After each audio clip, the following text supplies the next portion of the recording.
Damos comienzo a un nuevo comentario bíblico expositivo. Servidores de Dios. Quien te habla es Manuel Cornejo. En esta ocasión estaré compartiendo sobre el libro de Job, capítulo 31 y versículo 30, donde dice: Ni aun entregué al pecado mi lengua, pidiendo maldición para su alma. Y la Nueva Traducción Americana que iré compartiendo dice: No tengo permitido que mi boca pecare al pedir su vida en una maldición. Comienza diciendo: Tampoco he permitido que mi boca peque, lo cual, como es el instrumento del habla, es a menudo el medio de muchos pecados, particularmente de maldecir a los hombres y también de expresar mucha amargura contra los enemigos. Pero note que Job le impuso un embargo, lo guardó como una brida, lo restringió de pronunciar cualquier mal o desear algo a sus peores adversarios, lo cual por otro lado es difícil de hacer cuando se dan provocaciones de las siguientes maneras, como sigue diciendo: deseando una maldición a su alma. Note que no a su alma como distinta de su cuerpo, siendo la excelencia superior y la parte inmortal que sea condenada eternamente, como los hombres malvados desean a sus propias almas y a las almas de los demás, pero a su persona, deseando que alguna calamidad le sobrevenga, que alguna enfermedad se apodere de él o que Dios se lo lleve por la muerte. Pero nótese que Job nunca sufriría desear algo de este tipo a su enemigo. Continúo ahora con el versículo 31, donde dice: Si mis siervos no decían, ¿quién no se ha saciado de su carne? También dice: ¿no han dicho los hombres de mi tienda, quién pudiera encontrar uno que no se ha satisfecho con su comida? Es decir, la casa de Job, él dijo: o si tuviéramos al enemigo de Job para devorar, ya que no podemos quedarnos satisfechos hasta que le tengamos. Pero note que sin embargo Job, él, se abstuvo incluso de desear venganza. El primer libro de Samuel, capítulo 26, y los versículos 8 y 9, ahí nos lo muestra, de cómo David, él no lastimaría a Saúl, su cruel enemigo, cuando estaba en su poder en la colina de Achila. Segundo libro de Samuel, capítulo 16, versículos 9 y 10. Note que David no permitiría que Abisai matara a Simei, quien lo había maldecido y arrojado piedras al huir de Absalón. Y nótese que así también Jesucristo, como nota el Evangelio de Lucas capítulo 9, los versículos 54 y 55. Pero en este punto de vista, es decir, de Job capítulo 31 y versículo 31, está conectado con el versículo anterior, es decir, con el 30. Sigue diciendo: nunca desea una maldición para su alma cuando los hombres de mi tabernáculo, es decir, hogar, dijeron: o eso, el hombre que no estaba satisfecho con la carne provista por Job. Note que nunca dejó que un pobre saliera de su puerta sin darle suficientemente de comer. Continuar con el versículo 32, donde dice: el forastero no pasaba fuera la noche, mis puertas abría al caminante. También dice: el extranjero no se ha alojado fuera, porque he abierto mis puertas a los viajeros. Comienza hablando aquí de el extraño o viajero, como sigue diciendo, no se alojó en la calle, pero en mi casa conforme a las leyes de hospitalidad y uso de aquellos tiempos, cuando no había posadas públicas provistas para la comodidad de tales personas, como se puede ver en Génesis capítulo 18, versículo 3. Continúo ahora con el versículo 33, donde dice: si encubrí como hombre mis transgresiones, escondiendo en mi seno mi iniquidad. También dice: he encubierto mis transgresiones como Adán, ocultando mi iniquidad en mi seno. Comienza diciendo como Adán. Nótese que muchos expositores traducen como en el margen, pero otros, por ejemplo Samuel Wellens, defiende satisfactoriamente la lectura cuando dice como Adán. El siguiente versículo proporciona como punto de comparación el temor del pecador a la luz, un hecho universal de nuestra naturaleza caída, cuyo prototipo será siempre el Adán caído. Por otro lado, no hay razón para suponer que Job ignorara la caída, como señala, por ejemplo, Génesis capítulo 3, versículos 8 al 11. Continúo ahora con el versículo 34, donde dice: porque tuve temor de la gran multitud, y el menosprecio de las familias me atemorizó, y callé, y no salí de mi puerta. También dice: porque temía a la gran multitud, y al desprecio de las familias me atemorizó, y callé, y no salí de las casas.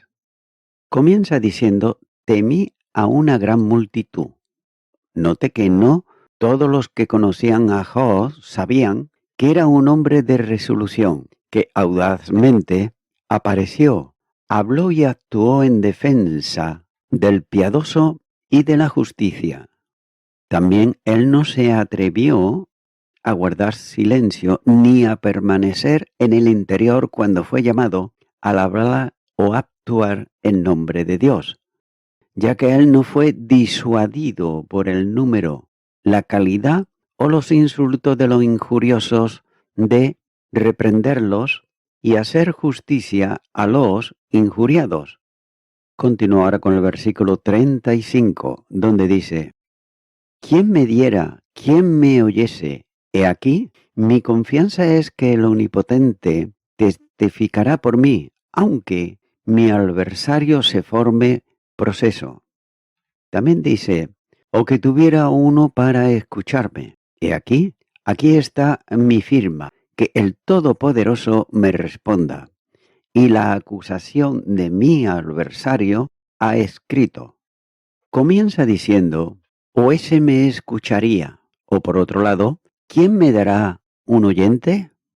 O que tuviese uno no más cerca de él como maestro e instructor de muchos, como lo había sido, por ejemplo, en Job capítulo 4 y versículo 3, o solamente para escuchar lo que había pronunciado en este capítulo, sino escuchar su causa y oírlo defender su propia causa de una manera judicial. No se refiere a un oyente ordinario, uno que por curiosidad acude a los tribunales de la judicatura para escuchar las causas juzgadas, lo que se dice en ambos lados y cómo se emitirán. Por otro lado, Bar Trezman lo parafrasea cuando dice: ¿quién me dará un juez que me oiga? Es decir, que me escucharía su causa pacientemente, la examinaría a fondo y juzgaría imparcialmente, lo cual es asunto de los jueces, como también señala Deuteronomios capítulo 1 y versículo 16. Note que no le importaba quién era, si no tenía más que uno, aunque parece tener respeto a Dios mismo, por lo que dice en la siguiente cláusula y desea que solo escuche y pruebe y juzgue su causa. Sigue diciendo: he aquí mi deseo es que el Todopoderoso me responda. Responda a lo que había dicho o tenía más que decir en su propia defensa. Note que esta es una petición que había hecho anteriormente y ahora la remite, como lo había hecho en el capítulo 13, versículo 22. Y algunos lo traducen cuando dicen: he aquí mi marca o alcance. Otros dicen, he aquí mi alcance es esto. Esto es a lo que mi objetivo, lo que diseño y quiero decir con desear un oyente, que el Todopoderoso mismo tome la causa en sus manos y me dé una respuesta. O por otro lado también, he aquí mi señal, el signo de mi inocencia, apelando a Dios, dejando mi causa para ser escuchada, juzgada por Él, que es mi testigo y responderá por mí, como también nos señaló anteriormente en el capítulo 16, versículo 19, así como desear que mi adversario ponga por escrito lo que tiene en contra de mí. Por tanto, he aquí mi forma, o la súplica que he dado está firmada por mi propia mano. Por tanto, ahora deja que el Todopoderoso me responda. Una expresión, por otro lado, audaz de hecho, y un ser demasiado libre con el Todopoderoso, y que fue uno de esos discursos de los que Job debía de ser culpado, y por los cuales después fue humillado y arrepentido. Continúa diciendo, y que mi adversario había escrito un libro, o por otro lado el hombre de mi contención, o bien que contendió por él, es decir, que suplicó por él, fue su abogado en la corte a quien habría tomado un informe de él y tan claramente abogar por su causa, o más bien, que contendió contra él, un adversario de la corte, con quien se refiere a sus tres amigos, o a alguno de ellos, a quienes tomó, más especialmente por su enemigo, como señala el capítulo 16, versículo 9. ¿Y quién desearía que hubiera presentado un acta de acusación y hubiera escrito en un libro, en un papel escrito, la acusación que tenía contra él, que para que se supiera claramente lo que se podía alegar en contra de él? Y también que podría examinarse particular y claramente, cuando dudaba de que no, pero debiera poder dar una respuesta completa a cada artículo en él.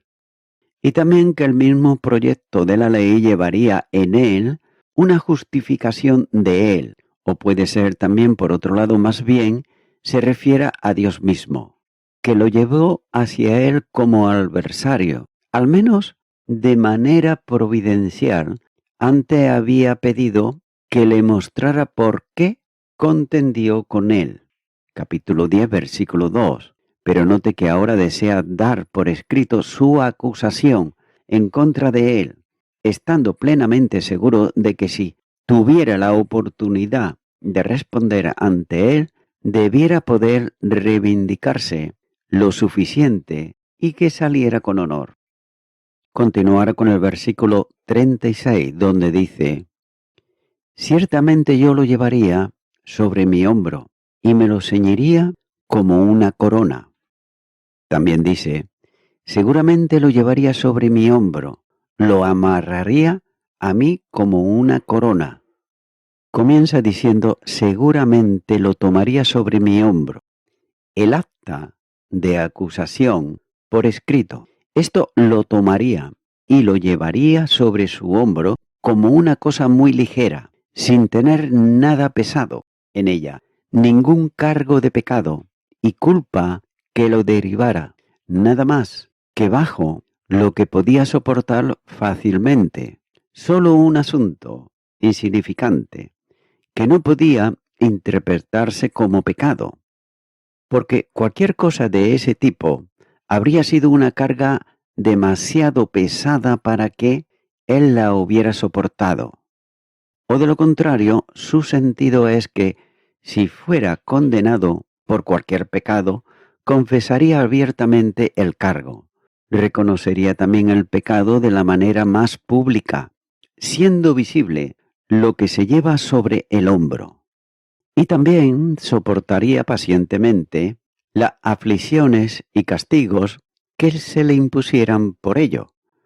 aunque más bien el significado es que debe de tomar y llevar tal factura, no como una carga, sino como un honor, como uno lleva una espada de estado o lleva un cetro como un estandarte de realeza sobre su hombro, a lo cual la alusión puede estar también en Isaías capítulo 9 y versículo 6.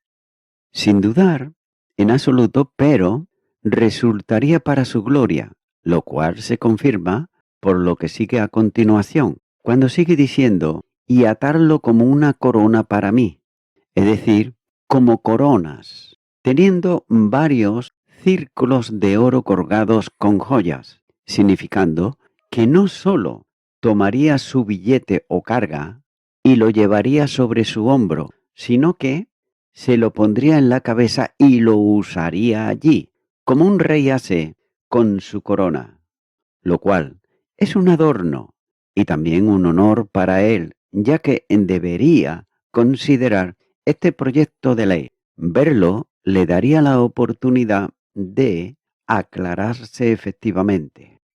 Continuar con el versículo 37, donde dice, yo le contaría el número de mis pasos y cómo príncipe me presentaría ante él. También dice, quisiera declararle el número de mis pasos, como un príncipe me acercaría a él. Nótese que a él, es decir, a mi juez o adversario. También nos dice el número de mis pasos, es decir, todo el curso de mi vida y acciones que le encontraría exactamente paso a paso hasta donde puedo recordar. No responderé a sus acusaciones en mi contra, sino que le proporcionaré más asuntos del mismo tipo y luego responderé todos juntos.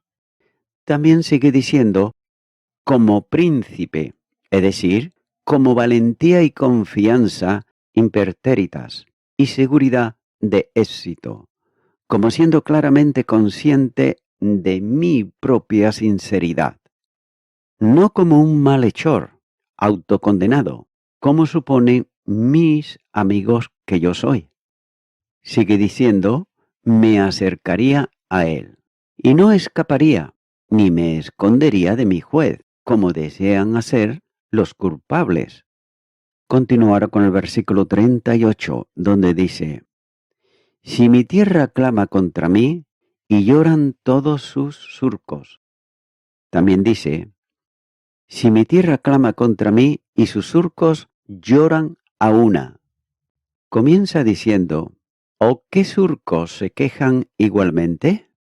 Más bien, o sus surcos lloran juntos, imitación fuerte para expresar la consecuencia de la opresión y también de la maldad.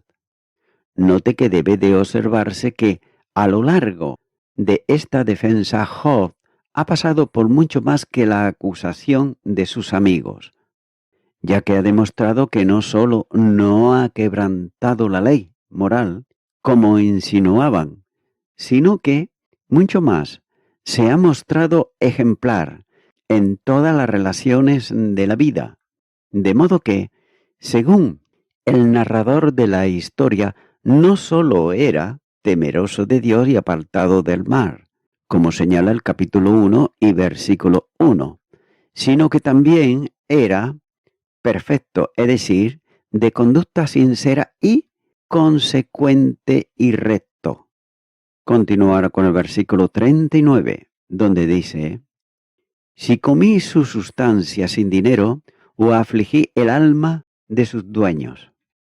También dice, si he comido su fruto sin dinero, o haber causado sus dueños a perder la vida. Comienza diciendo, si he comido su fruto sin dinero.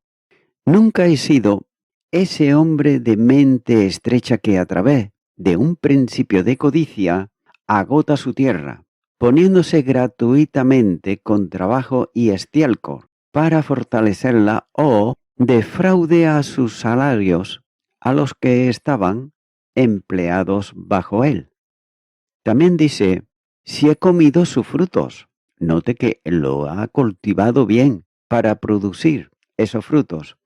Y esto no ha sido sin dinero, porque he ido a gastos en el suelo y remunerado a los trabajadores. Continúo ahora con el versículo 40, donde dice: en lugar de trigo me nazcan abrojos y espinos en lugar de cebada. Aquí terminan las palabras de Job. También dice: dejar zarzas crecerá en lugar de trigo y hierba apestosa en lugar de cebada. Las palabras de Job han terminado. No habla primeramente aquí de belverecho, literalmente malas hierbas, nocivas, tal vez acónito, que es común en Arabia.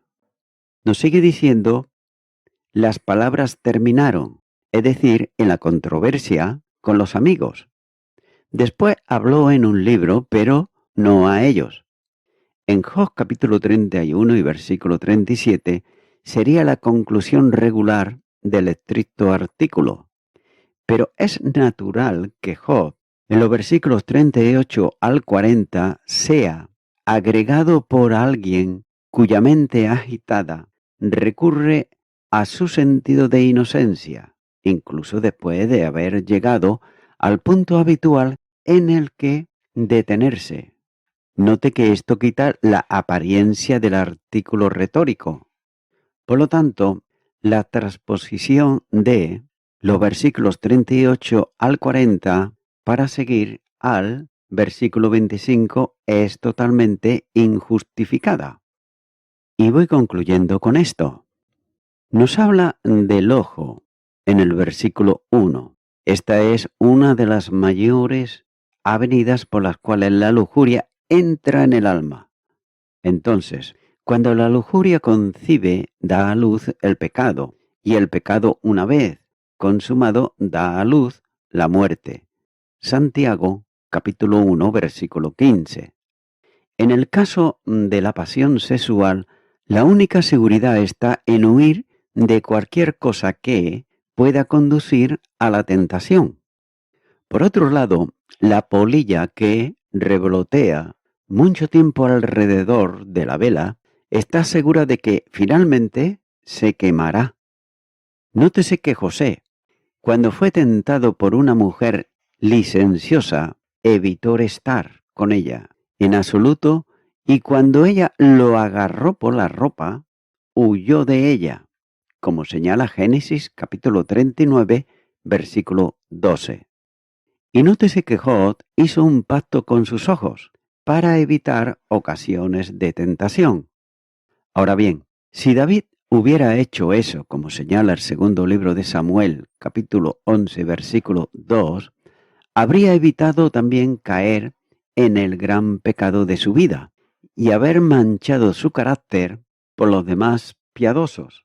Pero la belleza atrajo su mirada en una temporada de ociosidad y comodidad, y dejando que su mente se detuviera en el primer pensamiento de la pasión, ya que así avivó su lujuria hasta convertirla en una llama, y de la lujuria se hundió en el asesinato, y ha dado gran ocasión a los enemigos del Señor para blasfemar, como dice el segundo libro de Samuel, capítulo 12, versículo 14. Note que la mirada impura es considerada ante Dios como equivalente al acto impuro. Mateo, capítulo 5, versículo 28. Opongamos, pues, a los primeros comienzos del pecado como tenemos que hacer con el Dios que escudriña el corazón.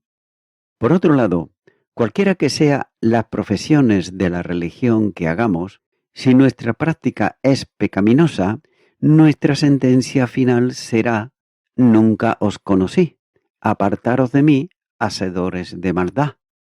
Mateo capítulo 7, versículo 23. Dios pesará como en una balanza uniforme en el juicio y reivindicará la integridad de su pueblo, como señala en este capítulo 31 y versículo 6. ya que brota de la fe por un lado y por otro tomará nota precisa de aquellos cuyo paso se desvió del camino y cuyo corazón anduvo tras sus ojos, y en cuyas manos se ahirió cualquier mancha. Versículo 7. Especialmente tomará conocimiento de los pecados cometidos contra la pureza del lecho conyugal. Incluso en esta vida tales pecadores a menudo traen al perpetrador una retribución en especial, como señalan los versículos 9 y 10. Así, por otro lado, el adulterio secreto de David con Bersabé fue castigado por el acto incestuoso de su propio hijo Absalón, quien se acostó con las mujeres de su padre a la vista de todo Israel. Segundo libro de Samuel, capítulo 12, versículos 11 y 12. También se debe de observar que el verdadero Hijo de Dios velará celosamente por sí mismo, no sea que el orgullo natural y el egoísmo del corazón nos traicionen en la menor injusticia en sus tratos con sus siervos y trabajadores, como señalan los versículos 38 al 39. Sabiendo que Él y ellos tienen un solo y mismo Maestro en el cielo, que no hace asesión de personas, un solo y mismo Dios que los cabalgaba como Él. La piedad sustancial por el poder, la viuda y el huérfano, como señalan los versículos 16 al 21, es otra característica del seguidor sincero de Dios, quien es padre de los huérfanos y juez de la viuda. Salmo 68, versículo 5. Note que qué dulce es el placer de imitar a Dios, que se deleita en compartir su propia felicidad con los demás y en lugar de comerse el bocado solo, como señala el versículo 17, para obligar al extraño tímido a su comida y aprender el lujo de hacer el bien, como señala el versículo 32. Nótese también que la codicia y la idolatría son manifestaciones diferentes de un mismo principio, a saber, el amor y el servicio a la criatura en lugar del Creador. Cuán apto es el corazón para hacer del oro su confianza, como señala el versículo 24, en lugar, por otro lado, de confiar en el Dios vivo, como señala la primera carta de Timoteo, capítulo 6, versículo 17. Aquí entonces, especialmente, debemos ponernos en guardia contra el amor al dinero, que es raíz, como dice en el griego, de todos los males. Primera carta a Timoteo, capítulo 6, versículo 10. También el triunfo en la calamidad de un enemigo es particularmente ofensivo para Dios, quien resiste a los soberbios. Versículo 29. Ya que un espíritu manso y perdonador hacia los demás nos conviene más, que tenemos tantas deudas de perdón con Dios cuando nosotros éramos enemigos de Dios. Amigo y amiga oyente, es la tendencia natural de todos nosotros seguir a nuestro primer padre Adán en el vano intento de escondernos a nosotros mismos y también de esconder nuestras transgresiones hacia Dios. Nuestra verdadera sabiduría es, en lugar de tratar en vano de cubrirlos, nosotros mismos es ir a Dios para que los cubra por nosotros con la expiación provista en Cristo Jesús, para que podamos conocer y experimentar la bienaventuranza del hombre cuya iniquidad es perdonada y cuyo pecado es cubierto. Salmo 32, versículo 1 dice: Bienaventurado aquel cuya transgresión ha sido perdonada y cubierto su pecado. Amigo y amiga oyente, si aún tus pecados y transgresiones están en ti, ¿no piensas que ya es hora de que venga a Jesucristo el Salvador para que Él restaure tu vida y también pueda perdonar tus pecados si tú lo haces con un corazón sincero y le invitas también a que venga a tu vida y venga a tu corazón? Ora conmigo esta oración que voy a estar haciendo, si así lo siente, y repite y di: Señor Jesucristo, te confieso que muchas veces me he alegrado del mal ajeno, principalmente de aquellos que pienso que son mis enemigos. Quiero pedirte perdón por ello, porque yo también soy un pecador, soy una pecadora, y vengo ahora ante ti en arrepentimiento, pidiéndote perdón absolutamente por todos mis pecados, y arrepintiéndome de ellos, y pidiéndote que me perdones de todo ello, y aceptándote a ti, Señor Jesucristo, como mi único Salvador. En tu nombre, amén.